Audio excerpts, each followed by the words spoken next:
Hi எல்லோருக்கும் வணக்கம். இன்னைக்கு ரொம்பவே ஹெல்தியான கருப்பு கவுனி அரிசி கஞ்சி எப்படி செய்யலாம் அப்படின்றத பார்க்க போறோம்.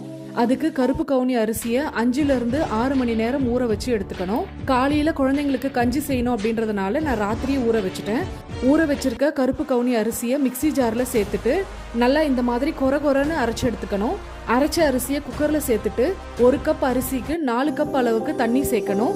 அரிசியை ஊற வச்ச தண்ணியை வேஸ்ட் பண்ணக்கூடாது, அதையும் இதோட சேர்த்துடணும்.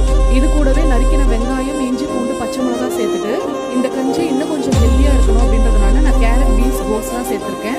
இந்த காய்கள் சேர்க்காம கூட செய்யலாம், அது உங்க விருப்பம் தான். தேவையான அளவுக்கு உப்பு, 1/2 டீஸ்பூன் அளவுக்கு ஜீரகம் சேர்த்துட்டு நல்லா ஒரு மிக்ஸ் கொடுத்துக்கோங்க, ஏன்னா கட்டி பிடிச்சிரும். குக்கர் மூடி போட்டு 4 விசில் அளவுக்கு வேக வச்சு எடுத்துக்கணும். அவ்வளவுதான், ரொம்பவே ஹெல்தியான கருப்பு கவுனி அரிசி கஞ்சி ரெடி ஆயிடுச்சு. ஃபைனலா கொத்தமல்லி சேர்த்திருக்கேன், இது ஆப்ஷனல் தான். வாரத்துல 2 முறையாவது இந்த